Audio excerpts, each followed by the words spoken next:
দায়িত্বপূর্ণ এলাকার আন্তরিক যে সকল পূজা মণ্ডপ রয়েছে সে সকল পূজা মণ্ডপগুলোকে আইনশৃঙ্খলা পরিস্থিতি স্বাভাবিক রাখার জন্য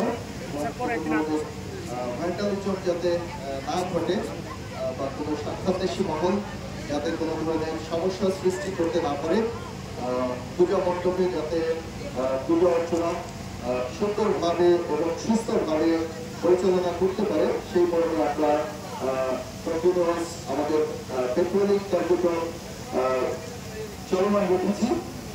তারই ধারাবাহিকতায় আমরা যখন রক্ষী করছিলাম, আমরা এখন যে বাগেরহাট উপজেলার শ্রী শ্রী রক্ষাকালী মন্দির আছি, এখানে আমরা এখানকার যে পূজা কমিটির যারা আয়োজক আছেন, সাথে স্থানীয় গণ্যমান্য আছেন, তাদের মাধ্যমে আমরা জানতে পারি যে এখানে 30টির মতো পরিবার রয়েছে যারা কিছুটা দরিদ্র, যাদের এই পূজায় অংশগ্রহণের জন্য কিছুটা কষ্ট হচ্ছে।